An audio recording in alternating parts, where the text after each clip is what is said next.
Poussé au désert, le témoignage chrétien.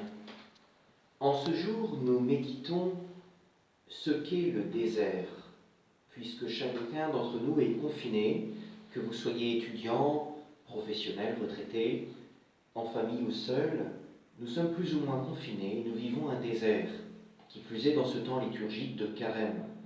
Alors il est bon de méditer avec la Bible ce qu'est le désert. Tout d'abord, le désert est une terre que Dieu n'a pas bénie. L'eau y est rare, comme au jardin du paradis, avant qu'il ne pleuve, nous décrit la Genèse, chapitre 2, verset 5. Faire d'un pays un désert, c'est le rendre semblable au chaos originel, ce que méritent les péchés d'Israël. Nous voyons cela dans le livre des Lamentations, chapitre 5, verset 18, ou même dans le Nouveau Testament, Matthieu 23, verset 38. Le désert est cette terre infertile, habitée par les démons. Bref, d'une certaine manière, le désert est une terre salée qui s'oppose à la terre habitée comme la malédiction s'oppose à la bénédiction. Et pourtant, Dieu a voulu faire passer son peuple dans ce désert, cette terre affreuse, comme le décrit le Deutéronome en chapitre 1, verset 19, pour le faire entrer dans la terre où coule le lait et le miel. Cet événement va transformer le symbolisme négatif du désert pour lui donner une dimension positive. Bien que le désert gardera son côté toujours de lieu isolé, il évoque dorénavant une époque de l'histoire sainte, la naissance du peuple de Dieu. La Bible se sert du symbolisme du désert, mais il ne faut pas le confondre avec ce qu'on pourrait rechercher aujourd'hui, une fausse mystique de la solitude ou de la fuite de la civilisation. L'état naturel de l'homme, selon Rousseau par exemple. Ce n'est pas non plus un désert idéal, mais selon la Bible, c'est un passage par le temps du désert dont l'exode d'Israël est la figure. Dans l'Ancien Testament, si Israël va au désert, c'est pour aller vers la terre promise. Cette expérience montre à la fois le projet de Dieu, le dessein de Dieu et l'infidélité du peuple, et plus encore, la puissance, le triomphe de la miséricorde de Dieu. Tout d'abord, le dessein de Dieu. Une double volonté commande la traversée du désert. C'est tout d'abord un chemin voulu, choisi par Dieu. Et de fait, ce n'est pas le plus court. On le voit dans le livre de l'Exode, chapitre 13, verset 17. Ce n'est pas le chemin le plus court et Dieu voulait être le seul guide de son peuple. Et c'est dans le désert du Sinaï que les Hébreux doivent adorer Dieu. Ils y recevront la loi et ils concluront l'alliance qui fait de ces hommes errants un vrai peuple de Dieu. Dieu a donc voulu que son peuple naisse au désert. Il lui a promis une terre, faisant donc du séjour au désert une époque privilégiée mais provisoire. C'est le lieu de la naissance. Et bien, d'une certaine manière, frères et sœurs, pour nous, c'est une renaissance spirituelle pour chacun et pour l'Église. Cette épreuve du désert est une épreuve d'engendrement, un temps mis à côté d'engendrement privilégié dans la grâce et provisoire, mais un temps d'engendrement.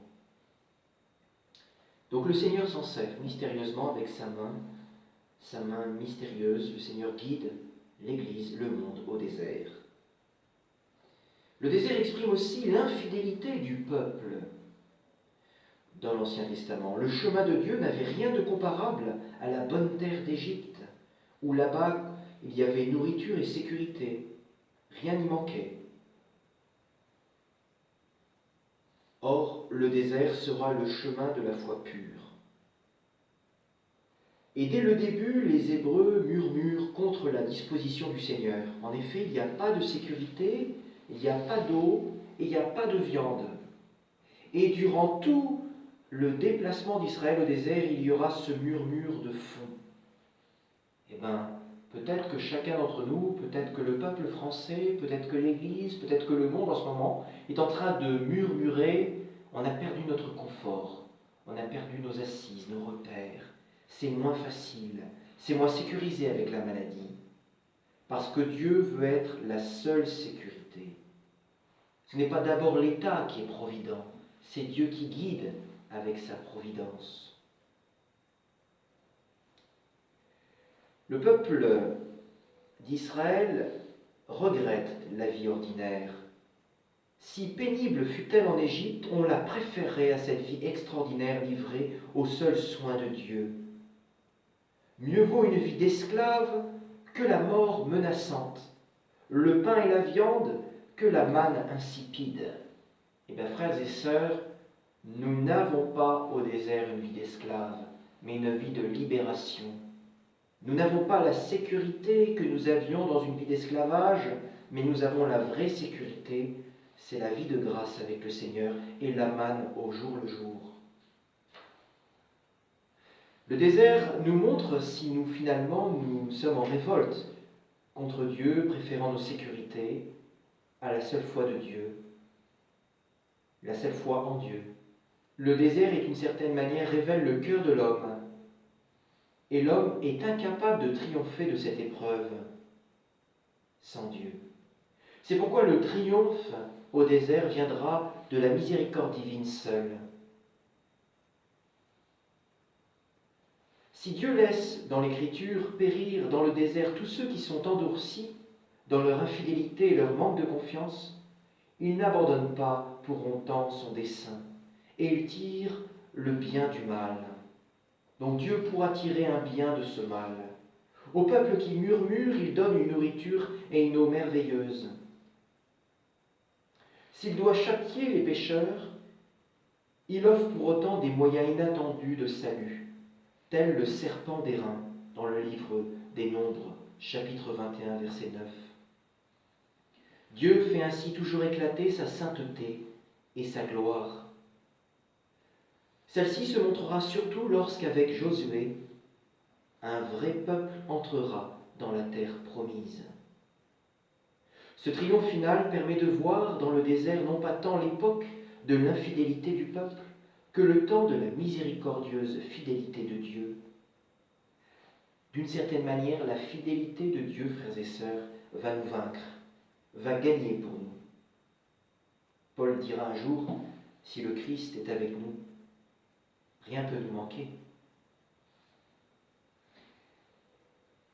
Mais dit-on que, à l'époque, juste avant la période du Christ, le prophète Jean-Baptiste se retire au désert. S'il proclame son message, c'est pour faire revivre Israël des temps privilégiés. Et quand l'eau du baptiste a rénové les cœurs par la pénitence, il les renvoie à leur travail. C'est pourquoi le désert avec le baptiste, le prophète, n'est qu'un moyen pour se convertir, en vue de l'accueil du Messie qui vient. Pour le prophète Jean le Baptiste, le désert n'est pas un lieu définitif, mais toujours un lieu de transition. Arrive alors celui que le désert du Baptiste et sa prédication dans le désert, cette voix dans le désert qui proclame « Aplanissez le chemin du Seigneur », qui a préparé celui qui arrive, le Christ, le Messie. Lui aussi va vivre le désert. Il ira au désert. Et plus encore, on peut le dire, il deviendra notre désert. Il va au désert. Jésus a voulu revivre les différentes étapes du peuple de Dieu. Donc d'une certaine manière, le Seigneur a voulu revivre aussi ton désert et le désert de l'Église, le désert des Français en ce moment. Tout le monde, le Seigneur a voulu vivre cette étape du peuple. Comme jadis avec les Hébreux, il est poussé par l'Esprit de Dieu dans le désert, afin d'y être mis à l'épreuve. On le voit en Matthieu chapitre 4. Mais à la différence des Israélites de l'Ancien Testament, lui, le Christ, surmonte l'épreuve et demeure fidèle toujours à son Père, préférant la parole de Dieu au pain, la confiance en Dieu au miracle merveilleux, le service de Dieu à tout espoir de domination terrestre. Et voyez, frères et sœurs, de la même manière pour nous, Dieu nous purifie dans nos désirs. Préférons-nous sa parole à la sécurité, la confiance au miraculeux instantané, le service de Dieu à une domination terrestre. Dieu a tout aplani en ce moment, a tout détruit pour nous ramener à l'essentiel de notre désir. Le Christ est au désert et il triomphe. Il veut donc triompher avec nous dans notre désert. Mais plus encore, le Christ est notre désert. Au cours de sa vie publique, Jésus a sans doute utilisé le terme de désert, le lieu du désert, comme un refuge contre la foule. Quand il était trop envahi, on le voit en Matthieu chapitre 14, dans le début de l'évangile de Marc ou encore en Saint Luc chapitre 4. Ainsi, le Christ pouvait prier de manière solitaire. Mais pourtant, les gestes du Christ, les gestes salvifiques du Christ, ne s'inscrivent pas directement dans le désert. Par contre, Jésus se présente comme celui qui accomplit en sa personne les dons merveilleux de l'eau vive, du pain du ciel, du chemin qui nous guide, de la lumière dans la nuit, celui qui donne la vie à tous ceux qui le regardent. Il est enfin celui en qui se réalise la connaissance intime de Dieu. En un certain sens, on peut dire en effet que le Christ est devenu notre désert, notre expérience de la nourriture, de la consolation, de l'engendrement, de la vie, de l'intimité avec Dieu. En lui, nous surmontons l'épreuve. En lui, nous avons la communion parfaite avec Dieu. Désormais, le désert est le lieu, comme lieu et comme temps, est accompli en Jésus-Christ. Quand tu vas prier dans ta cellule, ton Père voit dans le secret, et en priant en Jésus-Christ, par Jésus-Christ et avec Jésus-Christ, tu es au désert avec lui, où s'accomplit la promesse. Le Christ va au désert, le Christ est notre désert. Plus encore, l'Église va au désert elle aussi. Après les évangiles, le symbolisme du désert continuera à jouer un rôle dans l'intelligence et la condition de l'Église. Ainsi, celle-ci semble cachée au désert jusqu'au retour du Christ, où celui-ci mettra fin à la puissance de Satan, nous est dit dans l'Apocalypse, chapitre 12.